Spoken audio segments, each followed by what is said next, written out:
एक एक वैष्णव नवनीत प्रिया जी गोपाल जी की सेवा करता था, लेकिन उसके घर में इतनी दैन्यता थी कि एक बार का भोजन ही 3 बार में पाया जाता था, दोबारा बनाने की सामग्री नहीं इकट्ठी हो पाती थी। अब उसका कोई एक मित्र आया, वो पैसे वाला, उसने आकर के उससे कहा और भाई सब ठीक? बोले हाँ सब ठीक। बोले तुम्हारा दिन सुधर गए कि नहीं? बोले अब वैसे ही है भैया, क्या करें, एक समय अब रोटी बनती है, उसी से शाम तक का गुजारा होता है। बोले अच्छा तुम पूजा वूजा करते हो क्या? बोले हाँ। बोले किसकी करते हो? बोले गोपाल जी, नवनीत प्रिया जी, लड्डू गोपाल, इनकी पूजा करता हूं। हंसने लगा मित्र, इनकी सेवा करते हो? अरे ये भी बेचारे जब इनको पूतना मारने आई ना, स्तनों में विष लगा के, तो ये भी नेत्र बंद करके शंकर जी से मदद मांग रहे थे कि पूतना के स्तन के विष को तुम पी जाओ। अरे जो अपनी रक्षा स्वयं नहीं कर पाते, तुम्हारी रक्षा क्या करेंगे? इनसे बड़े शंकर जी हैं, शंकर जी को लिया तुम, उनकी सेवा शुरू कर दो। अब बेचारा मरता क्या नहीं करता, सब कर लेते हैं। शंकर जी ले आया दूसरे दिन, और नवनीत प्रिया जी लड्डू गोपाल जी को दूर एक जगह टेबल पे बिठा दिया। बोले तुम्हारी सेवा अब हो गई, तुमने तो कुछ किया नहीं, अब इनकी करेंगे हम। अब शंकर जी की पूजा उसने शुरू कर दी, खूब रुद्राष्टाध्यायी से अभिषेक आदि सब करने के बाद में अगरबत्ती जला करके और त्रिपुंड लगा लिया। पहले तो उर्दपुंड लगा रहा था, अब त्रिपुंड लगा करके ओम नमः शिवाय जप करने लगा। अब जैसे ही आंख खोल के देखा तो जो उसने अगरबत्ती जलाई थी उसका धुआं उड़ करके गोपाल जी के पास जा रहा था। अब वो धुआं है, वो तो कहीं भी जा सकता है। अब जैसे ही गोपाल जी के चारों तरफ उसने धुआं देखा तो ठाकुर जी के पास जाके क्या बोलता है, इतने वर्षों से सेवा कर रहा था, तब तो मेरी नहीं सुनी, आज दूसरे किसी को ले आया तो चिढ़ के मारे उसकी अगरबत्ती भी खुद ही सूंघ रहे हो। और ठाकुर जी को बोला तुमको यहां बैठने ही नहीं दूंगा, अलमारी में बंद करूंगा। जैसे ही ठाकुर जी को इस भाव से उठाया, ठाकुर जी प्रकट हो गए वहां पर, चरणों में गिर पड़ा। बोले महाराज आपने आज तक मुझे दर्शन नहीं दिए, शंकर जी के आती दर्शन कैसे हो गए? बोले देख ये भेद बुद्धि मत रख, मुझ में शंकर जी में कोई भेद नहीं है, और शंकर जी आए इसलिए दर्शन दिए ऐसा भी नहीं है। तो बोले क्यों किए, फिर क्यों दिए दर्शन आज आपने? बोले कल तक तुझे ये नहीं लगता था कि मेरी नांग सूंघती भी है, कल तक तुझे ये नहीं लगता था कि मुझे भी जलन हो सकती है, लेकिन आज तेरे भीतर ये भाव आया कि मैं चैतन्य हूं, ये अगरबत्ती मैं भी सूंघ रहा हूं, मुझ में भी एक जलनशीलता आई है, मतलब मैं साधारण मूर्ति नहीं, मैं चैतन्य हूं। जब तेरे हृदय में ये भाव आया तो मैं पीछे क्यों हटूं, मैं भी प्रकट हो गया, मैं भी क्यों मूर्ति तक रहूं? जब तू ही मुझे इतना ऊपर पहुंचा चुका है तो मैं भी प्रकट हो गया। तो ठाकुर जी का दूसरा स्वरूप भागवत कहती है चैतन्य, उनमें सदैव वही भाव रखो, ये चैतन्य है। एक बार को मंदिर में विराज रहे ठाकुर में हमारी चैतन्यता का भाव रहता है कि नहीं ये ठाकुर जी हैं, इनके सामने बेल्ट नहीं पहननी, इनके सामने जींस नहीं पहननी, इनके सामने ऐसे नहीं जाना। लेकिन अपने घर के ठाकुर के सामने भी हम लोगों के अंदर चैतन्यता का भाव तो रहता नहीं। 2 दिन के लिए उदयपुर में महाराज किसी का ब्याह हो रहा है हमारे परिवार में, और 2 दिन के लिए जाना है पूरे घर को। 80-80 हजार रुपए के सबने कपड़े बनवाए अपने, सब लोग जाएंगे ठाकुर जी के आगे मिश्री रख जाएंगे। बोले हम तो जा रहे हैं उदयपुर, वहीं ब्याह में रहेंगे, थोड़ा आनंद करेंगे, आप मिश्री का भोग लगाओ। तुम रह लोगे 2 दिन मिश्री पे? नहीं रह सकते। सब लोग इधर देखो, सावधानी से एक बात बता रहा हूं मैं, इस बात को समझ लेना। ये 24 अवतार तो ठाकुर जी के हैं ही हैं, ये 25वां अवतार जो अर्चा अवतार है, ये ठाकुर जी ने क्यों धारण किया? हमारे घर में ठाकुर जी अपनी सेवा कराने के लिए क्यों पधारे?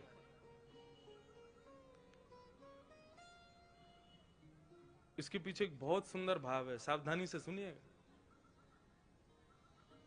पूज्य गुरुदेव भी बैठे, उनसे भी निवेदन, दास के मन में ठाकुर जी की सेवा करते हुए एक भाव आया, तो मेरी इच्छा हुई कि मैं उस भाव को कहूं कि ठाकुर जी सबके यहां सेवा कराने के लिए हर घर में क्यों विराज रहे हैं। आप पूरे नाथ द्वारा को देख लो, हर घर में ठाकुर जी का चित्रपट ही सही विराज रहा होगा। वृंदावन तो प्रसिद्ध है, घर घर तुलसी ठाकुर सेवा, दर्शन गोविंद जी को, अलीरी मोहे लागे वृंदावन नी को। क्यों विराज रहे हैं ठाकुर जी हम सबके घर में? देखो, हम लोग जब वैकुंठ जाएंगे तो है, कोई रोक तो रहा नहीं हमको। एक ना एक दिन सबको जाना है वहां पर।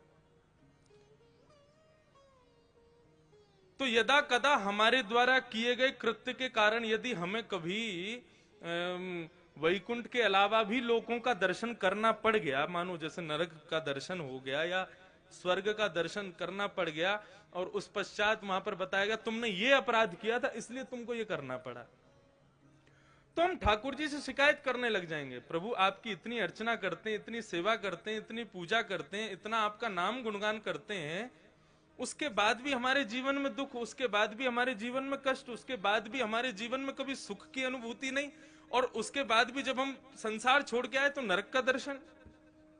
शिकायतें दुनिया भर की हम ठाकुर जी से करने लग जाएंगे।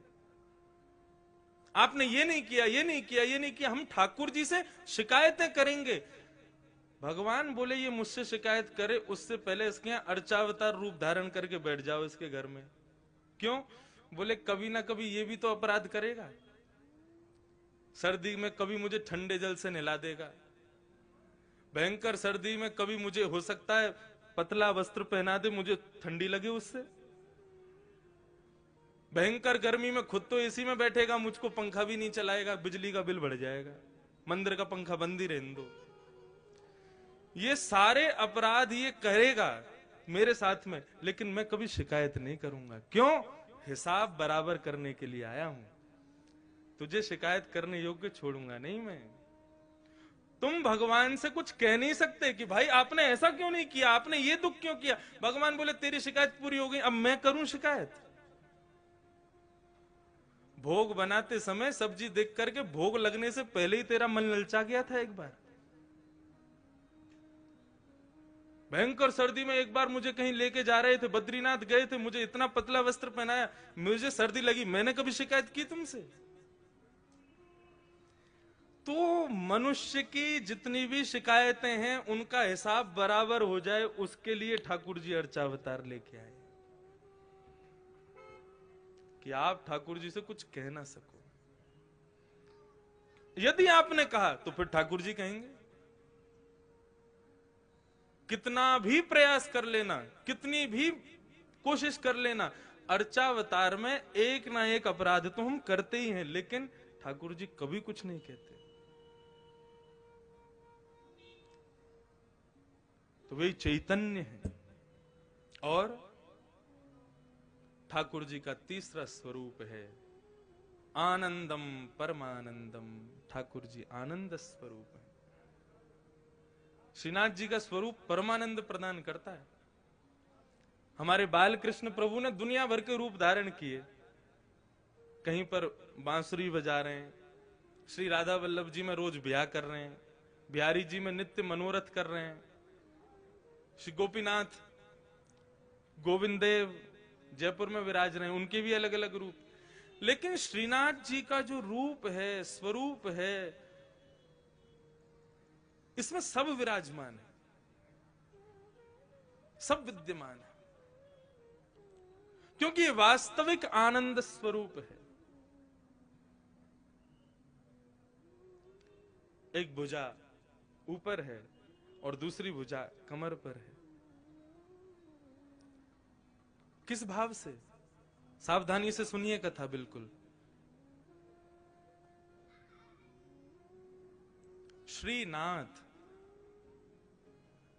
श्री यानी राधा, श्री यानी श्री किशोरी जी, श्री यानी श्री लाडली जी, और श्री लाडली के संग युक्त होकर के जो नाथ विराजमान है वो है श्रीनाथ। सुन वे तो पहली ताली बजा रहे हो, बात तो पूरी करने दो हमको, जल्दीबाजी मत करो। अब तो पंडाल भी अपना, समय भी अपना, कथा भी अपनी, उत्सव भी अपने, पूरे दिन पूरा दिन है अपने पास, खूब भाव से सुनो कथा। वृंदावन में जो दर्शन नहीं है वो दर्शन श्रीनाथ जी में है। कैसे? आप लोग सब बाहर से पधारे हैं, इसलिए मैं जो अपने गुरुजनों से, जो अपने बुद्धिजीवियों से जो मैंने सुना, तो मैं कह दूं यहां पर। वृंदावन में किशोरी जी ठाकुर जी के बगल में विराज रही है, और स्वरूप में नहीं है, केवल नाम के रूप में श्री राधा रानी विराजती हैं वृंदावन में।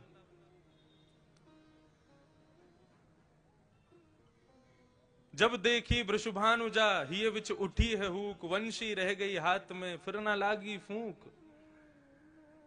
वृंदावन में श्री किशोरी जी अपना स्वरूप नहीं दिखाती। क्यों? क्योंकि एक बार ठाकुर जी मुरली का नाद कर रहे थे, तो एक मयूर मोर नृत्य करता हुआ ठाकुर जी के सामने आया और ठाकुर जी को इशारा करने लगा, चलो हम आपको किसी से मिलवाने ले चलें। भगवान बोले किससे मिलवाने ले चलो? चलो तो सही। लेके गया तो एक कुंड में एक गोपी सरोवर कुंड का जल भर रही थी, तो मयूर इशारा करता है, इनको देखो, इनसे मिलवाने लाए हैं। भगवान बोले कौन है? मयूर बोला खुद ही देखो। अब ठाकुर जी खूब उमड़ घुमड़ करके वेणु बजा रहे हैं, ऐसे ऐसे तान बजामे कि भाई ये घूम के गोपी देखे तो इसका चेहरा दिखे। लेकिन वो गोपी अपने कार्य में व्यस्त थी। लेकिन जैसे ही कार्य पूरा हुआ और जैसे ही उसने गागर में जल भर के जैसे ही अपने मस्तिष्क पर धारण किया और कार्य पूरा करके जैसे ही पीछे मुड़ी ठाकुर जी की ओर देखा, तब ये पद गाया। बोले जब देखी वृषभानुजा, वो कोई गोपी नहीं है, श्री राधा रानी है। जैसे ही उनका दर्शन किया तो ठाकुर जी बंशी बजाना भूल गए। मतलब उंगलियां तो नर्तन कर रही हैं, लेकिन फूंक नहीं निकल रही हृदय से। इतनी सुंदर श्री किशोरी जी। तो जैसे ही देखा कि भैया ये वेणु, ये क्या वेणु पे केवल उंगलियां घुमा रहे हैं, बजा क्यों नहीं रहे, तब किशोरी जी को लगा अरे हमारे स्वरूप में मोहित हो गए। सो किशोरी जी ने घूंघट कर लिया। तब से आज तक श्री लाडली जी वहां घूंघट करके बैठी हैं। क्यों? बोले यहां पर भक्त दर्शन करने आएंगे ठाकुर जी का, और यदि मैंने घूंघट ऊपर कर लिया तो ये तो मुझे देखते रहेंगे, भक्तन ने तो देखेंगे ना। तो यहां हमारी श्री किशोरी जी घूंघट करके बैठी हैं। लेकिन नाथद्वारा में किशोरी जी कहां है?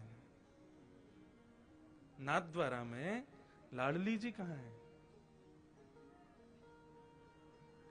ये जो स्वरूप है ये श्री लाडली जी का है। एक स्वरूप नहीं है श्रीनाथ जी। ये दोनों स्वरूप जब प्रेम में उन्मुक्त होकर के एक हो गए, तब श्रीनाथ स्वरूप प्रकट हुआ। अपनी पूर्ववर्ती कथा में भी मैं बता रहा था कि जब रास करते हैं ठाकुर जी, तो दोनों के अंग का स्वरूप क्या होता है?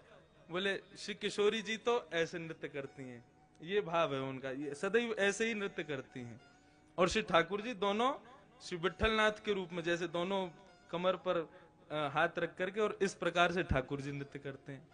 कभी आप रासलीला देखो तो कान्हा मोर बन आयो, कैसे आवे? यूं ही तो आवे, अपने कंधे पे हाथ रख, अपने कमर पर हाथ लगा के।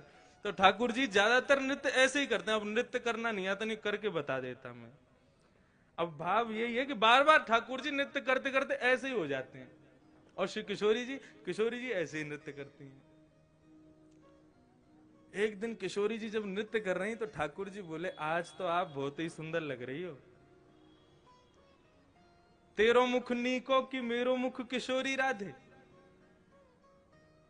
ठाकुर जी दर्पण देखें, दर्पण में किशोरी जी, जब ठाकुर जी और किशोरी जी दोनों देखें तो ठाकुर जी कहें अच्छा लाडली जी यूं बताइयो, तुम्हारो मुख सुंदर है कि मेरो मुख सुंदर है?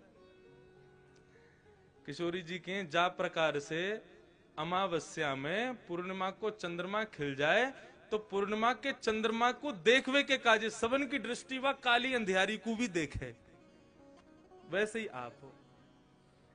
बोले आप तो ऐसे कार्य हो, आपको कोई देखो तो चाहे ना। लेकिन हम जब गौरांगी अपना पूर्ण रूप लेकर के आपके बगल में विराज जाए ना, तब लोग आपको देख लें हमारे मारे। ऐसा ठाकुर जी के संग विनोद करें श्री किशोरी जी। तो उस दिन ठाकुर जी बोले आज तो आप बहुत ही सुंदर लग रही हो। राधा रानी बोली हम तो सुंदर हैं ही हैं, बता का रहे। ठाकुर जी बोले लेकिन हमारी इच्छा है रे कि आप हमारे सन्निकट आ जाओ, आप हमारे नजदीक आ जाओ। किशोरी जी बोली देखो ये सब सखियां नाच रही हैं, सब नृत्य कर रही हैं, सब रास कर रही हैं, अब हम इन सबन के सामने आपके समीप आमे ना तो हमको न कष्ट होवे। सो किशोरी जी तो आमे नहीं, ठाकुर जी बार बार ऐसे नाचते नाचते उनके बगल में पहुंच जाए कि हमारे पास आमे। लेकिन ललिता, विशाखा और श्री यमुना, इन तीनों के हृदय में यह भाव आया कि ठाकुर जी की बड़ी इच्छा है रही है श्री किशोरी जी के आलिंगन की, हृदय से लगावे की, लेकिन हम लोगन के संकोच के मारे कर नहीं रहे।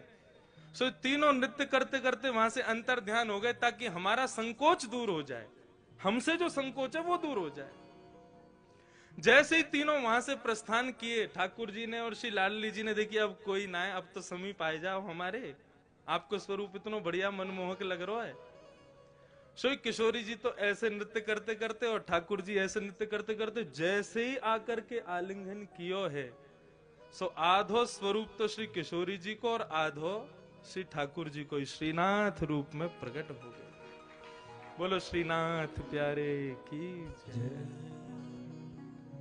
आप कभी गर्मी में यहां आना, मैंने तो अनुभव किया है, ठाकुर जी की जो उठी हुई भुजा है वो श्री राधा रानी है, और उस भुजा को जब आप देखेंगे तो उस भुजा में आपको गौर वर्ण का दर्शन होगा।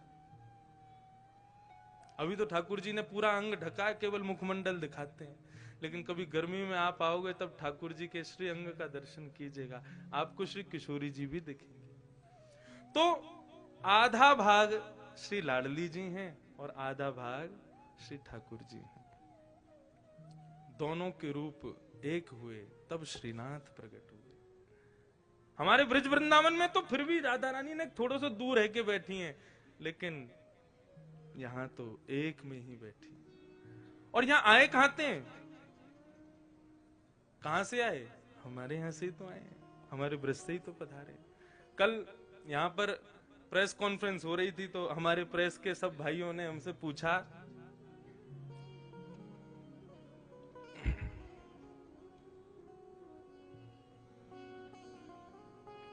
कि महाराज जी आप यहाँ कथा क्यों कर रहे हैं, तो उसके बहुत भाव बताए। एक भाव और आ गया मेरे मन में, अब नाथ द्वारा के जो लोग बैठे हैं वो इस भाव को सुन के कहीं हम पे गुस्सा मत करना, लेकिन हम ब्रजवासी हमारा भाव है, हमारे भाव आया। मैंने कि हम तो देखो ये हमारे आए हैं कि ब्रजवासी हैं, और जब भी ठाकुर जी को देखें तो पता ना क्यों स्वतः ही मन में भाव आ जाए, ठाकुर जी 11 घंटा चल के आना पड़े आपके दर्शन के काजे, तब आकर के यहाँ पे गाड़ी पहुंचे आपके दर्शन हो में। फ्लाइट ते भी आओ तो 6-7 घंटा तो लग ही जाए, ट्रेन ते तो पूरी रात लग जाए। हम ब्रजवासी आपके प्राण धन है, आप ही कहो ब्रजवासी वल्लभ सदा मेरे जीवन प्राण। श्री गोवर्धन कभी कभी आपके बगैर सूनो लगे, तो हम ब्रजवासी पे कृपा करो, बहुत दिना विराज ली राजस्थान में, अब जल्दी ब्रजधाम वापस चलो। हमारे हृदय में तो ये भाव आ जाए। तो प्रेस वाले क्या बोले, आप हमारे ठाकुर जी को चुरावे आए हो यहाँ पे? मैंने भैया चुरावे तो ना आए। बोले हमारे ठाकुर जी कहीं ना जाएंगे, अब संभव ही ना है, वो तो यहीं रहेंगे, यहाँ से कहीं नहीं जाएंगे। मैंने कि आप काहे को गुस्सा रहे हो, मतलब ठाकुर जी गए तो आप कौन से यहाँ रहोगे, आप भी आओगे। और मैंने हम सब ब्रजवासी सब आपको स्वागत करेंगे, पधारो भैया हमारे ब्रज में पधारो।